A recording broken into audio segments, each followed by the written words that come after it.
ఇక డీటెయిల్స్ చూస్తే breaking news చూస్తున్నాం. బీసీ రిజర్వేషన్లపై వెనక్కి తగ్గొద్దని సీఎం రేవంత్ రెడ్డి మంత్రులను ఆదేశించారు. సీఎం రేవంత్ అధ్యక్షతన సచివాలయంలో తెలంగాణ మంత్రివర్గం సమావేశమైంది. సుప్రీంకోర్టులో ఎస్ఎల్పీ డిస్మిస్ కావడంతో భవిష్యత్తు కార్యాచరణపై సమావేశంలో చర్చించింది. న్యాయ నిపుణుల సలహాలతో ముందుకెళ్లాలని కేబినెట్ నిర్ణయించింది. న్యాయ నిపుణుల అభిప్రాయాలు తీసుకుని 2 రోజుల్లో నివేదిక ఇవ్వాలని రేవంత్ రెడ్డి అధికారులను ఆదేశించారు.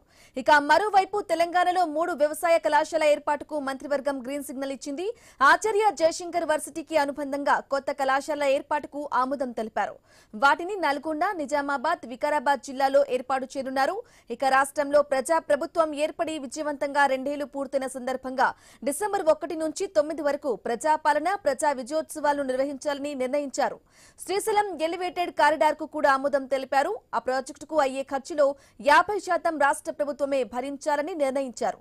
ఇక 10,547 కోట్లతో 5,566 కిలోమీటర్ల మేర ప్రతిపాదించిన హ్యామ్ రోడ్ల ప్రాజెక్టుకు మంత్రివర్గం ఆమోద ముద్ర వేసింది.